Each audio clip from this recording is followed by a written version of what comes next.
let's continue reading Alice's Adventures in Wonderland with Chapter 2, The Pool of Tears. Oh. Curiouser and curiouser, cried Alice. She was so much surprised that for a moment she quite forgot how to speak good English. Now, I'm opening out like the largest telescope that ever was. Good seemed to be almost out of sight. They were getting so far off. Oh, my poor little feet. I wonder who will put on your shoes and stocking for you now, dears. I'm sure I shan't be able. I shall be a great deal too far off to trouble myself about you.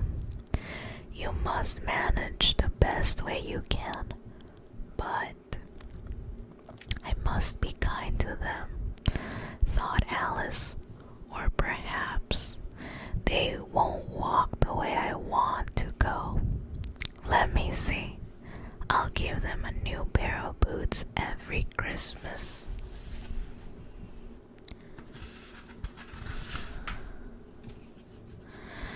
And she went on planning to herself how she would manage it. They must go by the carrier, she thought, and how funny it'll seem sending presents to one's own feet, and how odd the directions will look. Alice's right foot as hearthrug near the fender with Alice's love. Oh dear, what nonsense I'm talking. Just at this moment her head struck against the roof of the hall. In fact, she was now rather more than 9 feet high, and she at once took up the little golden key and hurried off the garden door. Poor Alice, it was as much as she could do, lying down on one side to look through into the garden with one eye. But to get through was more hopeless than ever. She sat down and began to cry again. You ought to be ashamed of yourself, said Alice. A great girl like you, she might well say this, to go on crying in this way. Stop this moment, I tell you. But she went on all the same, shedding gallons of tears until there was a large pool all around her, about 4 inches deep and reaching half down the hall.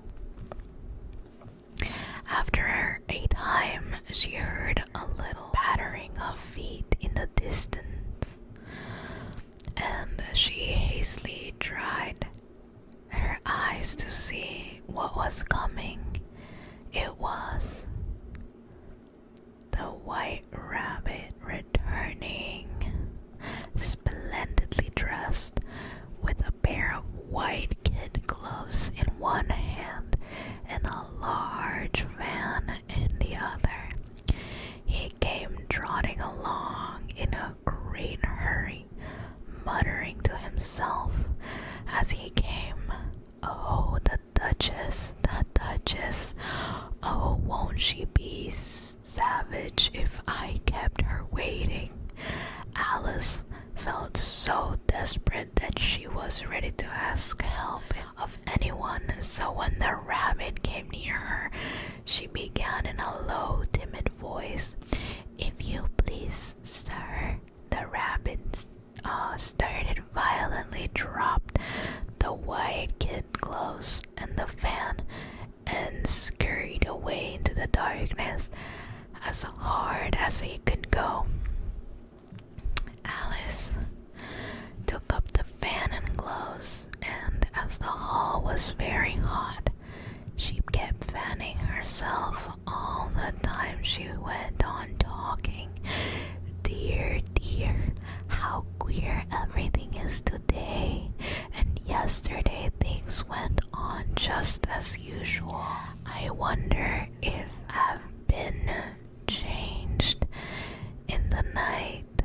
Let me think. Was I the same when I got up this morning? I almost think I can remember feeling a little different. But if I'm not the same, the next question is, who in the world am I?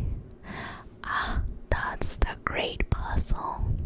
And she began thinking over all the children she knew that were of the same age as herself, to see if she could have been changed for any of them.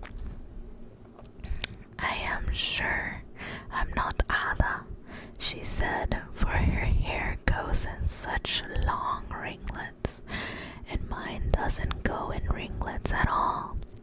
I am sure I can't be Mabel, for I know all sort of things.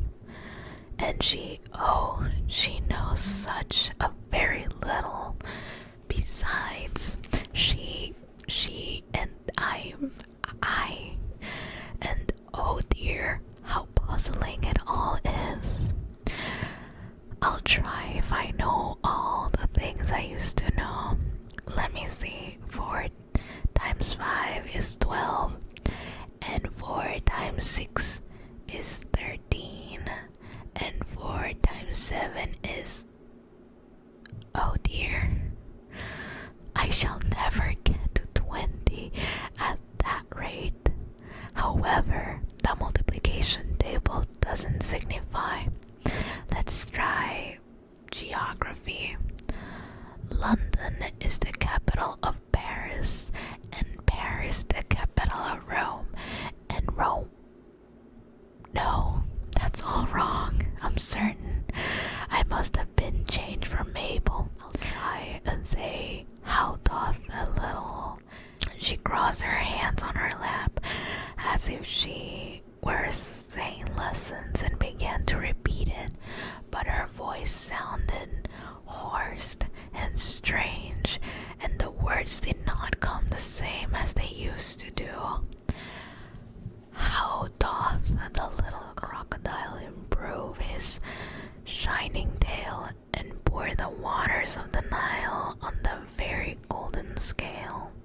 How cheerfully he seems to grin, how neatly he spreads his claws and welcomes little fishes in with a gently smiling jaws. I am sure those are not the right words, said poor Alice, and her eyes filled with tears again. As she went on, I must be Mabel after all. I shall have to go and live in that bulky little house and have next to no toys to play with, and oh, ever so many lessons to learn. No, I've made up my mind about it. If I'm Mabel, I'll stay down here. It'll be no use. They're putting their heads down and saying, "Come up again, dear." I shall only look up and say, "Who am I then?" Tell me that first, and then if I like being that person, I'll come up. If not, I'll stay down here till I'm somebody else. But oh dear, cried Alice with a sudden burst of tears, I do wish they would put their heads down. I am so very tired of being all alone here. As she said this, she looked down at her hands and was surprised to see that she had put one of the rabbit's little white kid gloves while she was talking. How can I have done that? She thought. I must be growing small again. She got up and went to the table to measure herself by it, and found that, as nearly as she could guess, she was now about 2 feet high and was going on shrinking rapidly. She soon found out that the cause of this was the fan she was holding, and she dropped it hastily, just in time to save herself from shrinking away altogether. That was a narrow escape, said Alice, a good deal frightened at the sudden change, but very glad to find herself still in existence. And now for the garden, and she ran with all speed back to the little door. But alas, the little door was shut again, and the little golden key was lying on the glass table as before. And things are worse than ever, thought the poor child, for I never was so small as this before, never. And I declare it is too bad, that is it. As she said these words, her foot slipped, and in another moment, splash! She was up to her chin in salt water. Her first idea was that she had somehow fallen into the sea, and in that case, I can go back in railway, she said to herself. Alice had been to the seaside once in her life and had to come to general conclusion that wherever you go on the English coast, you find a number of bathing machines. In the sea, some children digging in the sand with wooden spades, and then a row of lodging houses, and behind them a railway station. However, the soon made out that she was in the pool of tears which she had wept when she was 9 feet high. I wish I hadn't cried so much, said Alice, as she swam about trying to find her way out. I shall be punished for it now, I suppose, by being drowned in my own tears. That will be a queer thing, to be sure.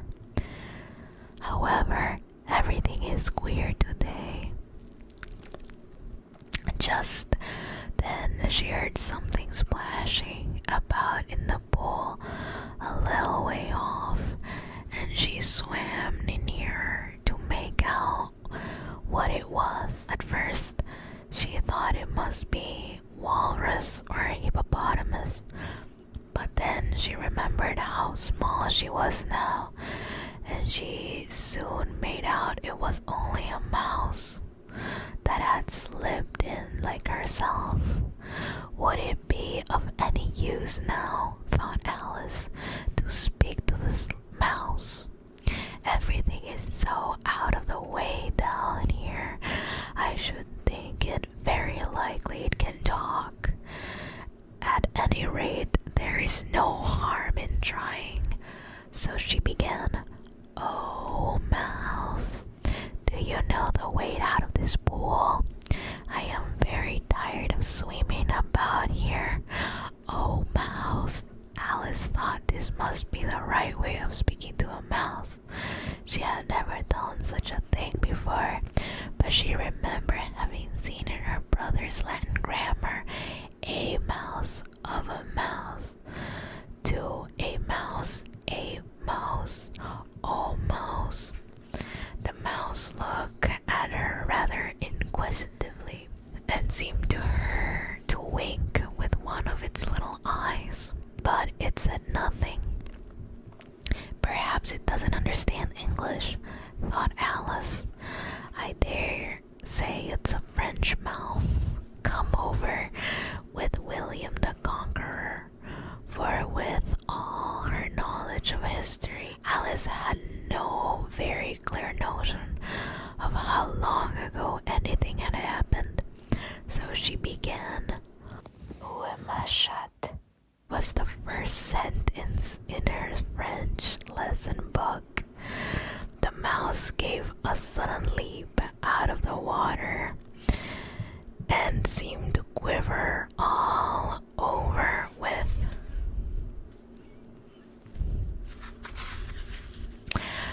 fright. "Oh, I beg your pardon," cried Alice hastily, afraid that she had hurt the poor animal's feelings. "I quite forgot you didn't like cats." "No, I like cats," cried the mouse in a shrill, passionate voice. "Would you like cats if you were me?" "Well, perhaps not," said Alice in a soothing tone. "Don't be angry about it, and yet I wish I could show you our cat, Tina.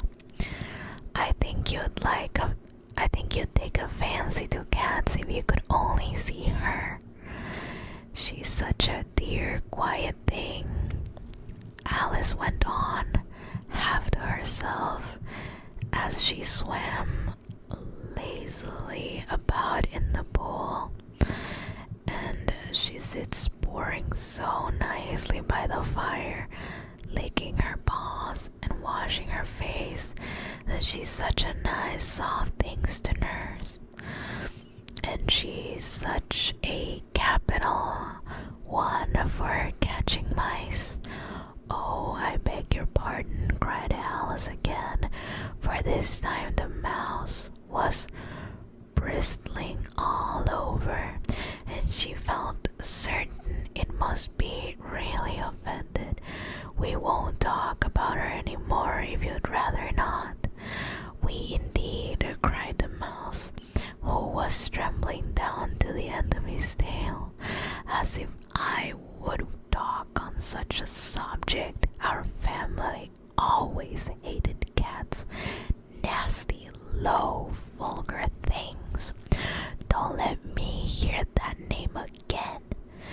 "I won't indeed," said Alice, in a great hurry to change the subject of conversation. "Are you fond of dogs?" The mouse did not answer, so Alice went on eagerly. "There is such a nice little dog near our house. I should like to show you. A little bright-eyed terrier, you know, with such a long curly brown hair. And it'll fetch things when you throw them. It'll stir up and beg for its dinner and all sort of things. I can't remember half of them, and it belongs to a farmer, you know, and he says it's so useful. It's worth £100. He says it kills all the rats and..." "Oh dear," cried Alice in a sorrowful tone. "I'm afraid I've offended it again," for the mouse was swimming away from her as hard as it could go, and making quite a commotion in the pool as it went. So she called softly after it, "Mouse, dear, do come back again, and we won't talk about cats or dogs either, if you don't like them." When the mouse heard this, it turned and swam slowly back to her.